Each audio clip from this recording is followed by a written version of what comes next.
This morning I've been looking a little bit at Steam charts, which is described as an ongoing analysis of Steam's concurrent players. So basically, it's a way for you to measure and see the longevity of any given title on Steam by showing you the average player base for every month, and you get to see whether the player base has decreased or increased or fluctuated, and it gives you a good idea of just how big the fan base for the game is, how many people are playing it, and again, you can kind of gauge the longevity of it.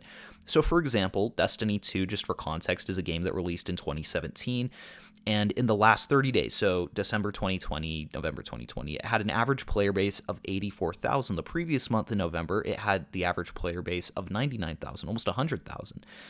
And on the other hand, I find this very baffling, but Avengers, a AAA superhero game that released this year, in the last 30 days, had just over 1,000 players, and in November had 843 players. Unfortunately, there's just no positive way to spin these numbers for Avengers. When the game launched in September, it peaked at the beginning with about 30,000 players, but by the end of the month, the average amount of players for September was only 7,000, and then it dropped to 1,000 in October.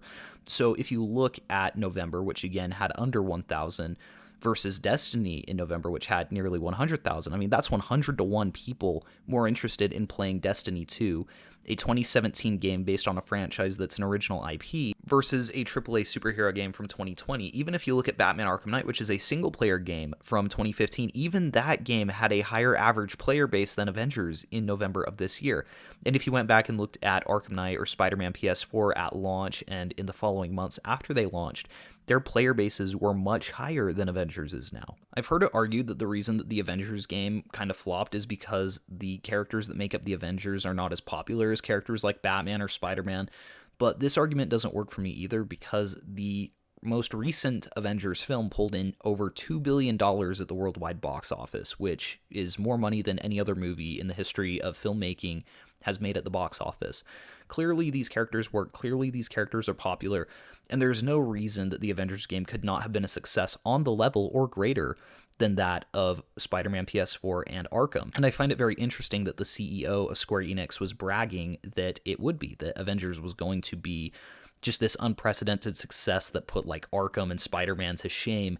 And that is definitely not what happened. And this is where we get into a lot of subjectivity, because I know a lot of people who really liked the Avengers game and who get kind of upset when I start ripping into it. And I don't do that as an insult to the devs, because there clearly was a lot of work that went into this game. But my issue is more with the game model itself, and I guarantee that this is what producers wanted or what higher-ups wanted, and I just do not think that it works for the market that they were trying to sell this to. Now, as I mentioned earlier, this game lost $63 million, and I've heard that a lot of that money was actually dedicated to the marketing of the game, which is baffling to me because I did not like the marketing of this game at all. And the reason that that's baffling is that I am directly in that demographic of people that they were trying to sell this game to. I am a huge Arkham Spider-Man fan. I love AAA superhero games. And I just didn't think that the marketing for this game was very strong. It didn't really encourage me to buy this game. I didn't end up buying the game. I had a friend who let me play the single-player campaign and some of the multiplayer. And I cannot tell you how quickly I got burned out of this experience.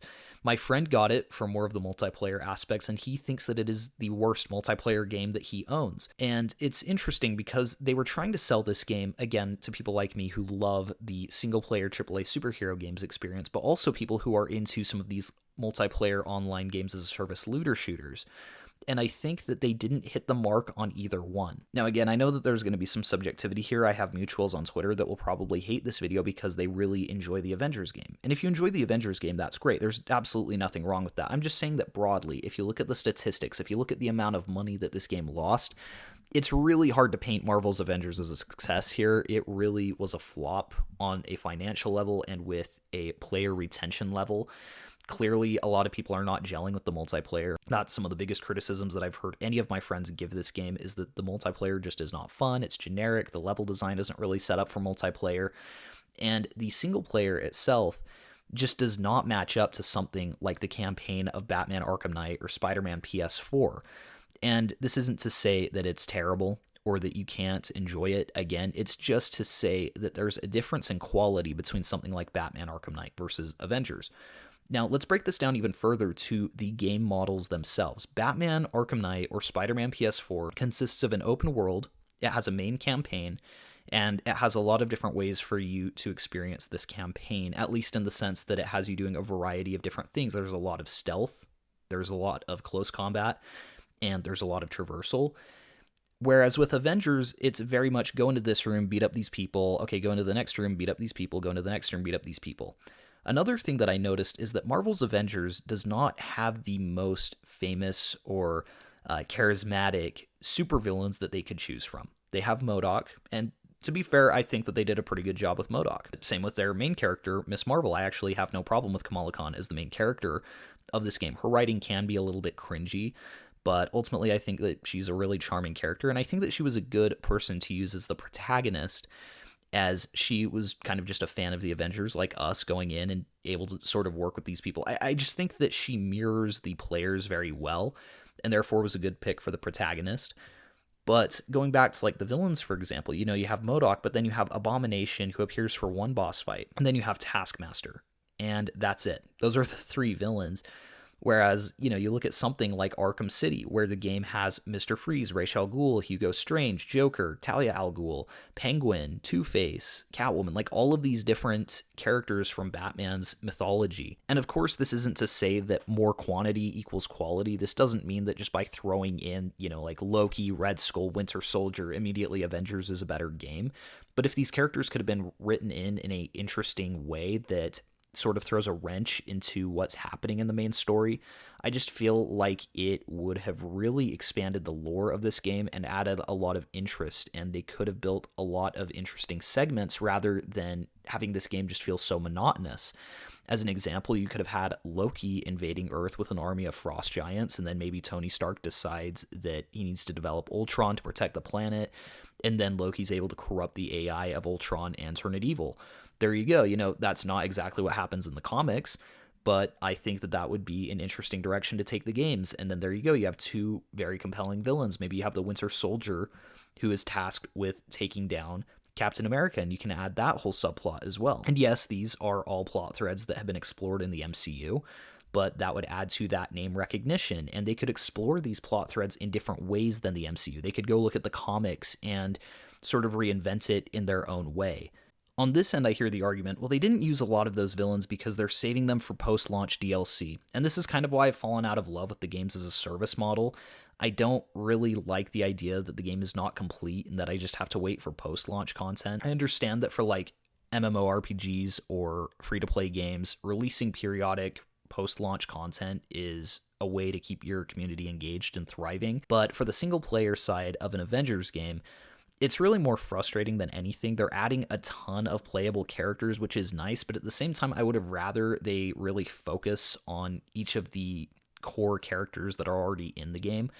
I would have preferred a Captain America DLC where we get to go back to World War II with him or something, rather than, a Spider-Man DLC that honestly is probably just going to feel monotonous. I also can't help but wish that each of the main characters of the base game had played much more distinctly. I think it would have added a lot of interesting dynamics to both the multiplayer, but then also the different characters that you could play in the single player. If Black Widow was like a very stealth-based character, and then Hulk, of course, is just like this brute, and then you have Captain America, who's more of the traditional Arkham-style character with the close combat and everything. And again, I just think it would have added a lot of dynamics to these characters.